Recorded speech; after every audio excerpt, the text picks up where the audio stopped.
नमस्कार। ये महाभारत कथा पूरी तरह से वेद व्यास महाभारत के ऊपर आधारित है। यदि आप इसका निरंतर श्रवण करते रहना चाहते हैं तो इस चैनल को सब्सक्राइब ज़रूर कर लें और आगे आने वाले सभी पॉडकास्ट के नोटिफिकेशन के लिए बेल आइकन को भी ज़रूर से प्रेस कर दें। अब हम सुनेंगे इंद्र और धर्म का युधिष्ठिर को सांत्वना देना तथा युधिष्ठिर का शरीर त्याग कर दिव्य लोक को जाना। वैशंपायन जी कहते हैं, जन्मेजय धर्मराज युधिष्ठिर को स्थान पर खड़े हुए एक मुहूर्त भी नहीं बीतने पाया था कि इंद्र आदि संपूर्ण देवता वहां आ पहुंचे। साक्षात धर्म भी शरीर धारण करके राजा से मिलने के लिए आए। उन तेजस्वी देवताओं के आते ही वहां का सारा अंधकार दूर हो गया। पापियों की यातना का वो दृश्य कहीं नहीं दिखाई देता था। फिर शीतल मंद सुगंध वायु चलने लगी। इंद्र सहित मरुदगण, वसु, अश्विनी कुमार, शाध्य, रुद्र, आदित्य तथा अन्य स्वर्गवासी देवता सिद्धों और महर्षियों के साथ महातेजस्वी युधिष्ठिर के पास एकत्रित हुए। उस समय इंद्र ने युधिष्ठिर को सांत्वना देते हुए कहा, महाबाहो, अब तक जो कुछ हुआ सो हुआ। अब इससे अधिक कष्ट उठाने की आवश्यकता नहीं है। आओ हमारे साथ चलो। तुम्हें बहुत बड़ी सिद्धि मिली है, साथ ही अक्षय लोकों की प्राप्ति भी हुई है। तुम्हें जो नरक देखना पड़ा है इसके लिए क्रोध न करना।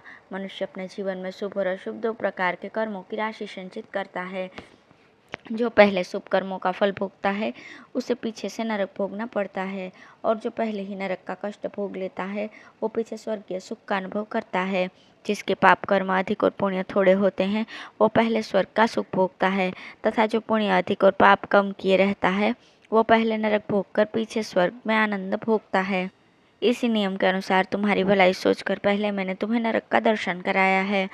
तुमने अश्वत्थामा के मरने की बात कहकर छल से द्रोणाचार्य को उनके पुत्र की मृत्यु का विश्वास दिलाया था, इसलिए तुम्हें भी छल से ही नरक दिखाया गया है। तुम्हारे पक्ष के जितने राजा युद्ध में मारे गए हैं वे सभी स्वर्गलोक में पहुंच हुए हैं। महान धनुर्धर तथा शस्त्रधारियों में श्रेष्ठ कर्ण भी, जिनके लिए तुम सदा दुखी रहते हो, उत्तम सिद्धि को प्राप्त हुए हैं। तुम्हारे दूसरे भाई तथा पांडव पक्ष के अन्य राजा भी अपने अपने योग्य स्थान को प्राप्त हुए हैं। उन सबको चलकर देखो और अपनी मानसिक चिंता का त्याग कर मेरे साथ स्वर्ग में विहार करो। अपने किए हुए पुण्य कर्म, ताप तथा दान के फल को भोगो। राजसूय यज्ञ द्वारा जीते हुए समृद्धिशाली लोगों को स्वीकार करो और अपनी तपस्या का महान फल भोगो। युधिष्ठिर, तुम्हें प्राप्त हुए संपूर्ण लोक राजा हरिश्चंद्र के लोकों की भांति सब राजाओं के लोकों से ऊपर है। उन्हीं में तुम विचरण करोगे। जहाँ राजर्षि मांधाता, राजा भगीरथ और दुष्यंत कुमार भरत गए हैं, उन्हीं लोकों में निवास करके तुम भी दिव्य सुख का उपभोग करोगे। महाराज, वो देखो, त्रिभुवन को पवित्र करने वाली देव नदी मंदाकिनी सामने ही दिखाई दे रही है।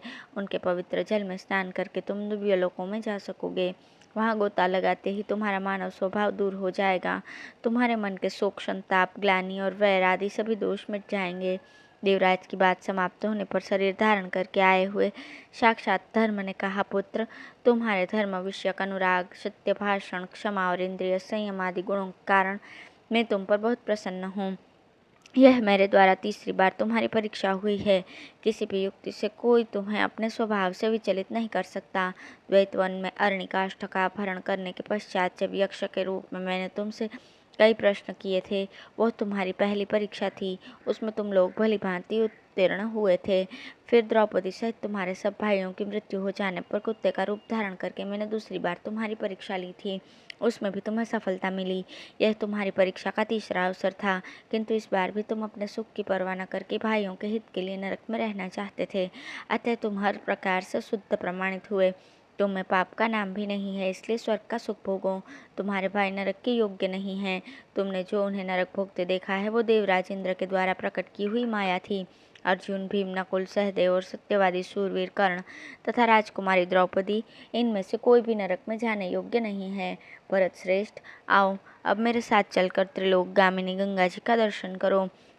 जन्मेजय, धर्म के यूं कहने पर तुम्हारे पूर्व पितामह राजर्षि युधिष्ठिर ने धर्म तथा समस्त स्वर्गवासी देवताओं के साथ जाकर मुनिजन वंदित परम पावन देव नदी गंगा जी में स्नान किया। स्नान करते ही उन्होंने मानव शरीर का त्याग करके दिव्य देह धारण कर लिया। उनके हृदय का शोक, संताप और वैर भाव जाता रहा। तत्पश्चात वे देवताओं से घिरकर महर्षियों से स्तुति सुनते हुए धर्म के साथ साथ उस स्थान को गए जहाँ उनके चारों भाई पांडव और धृतराष्ट्र के पुत्र क्रोध त्याग कर आनंदपूर्वक निवास करते थे। धन्यवाद।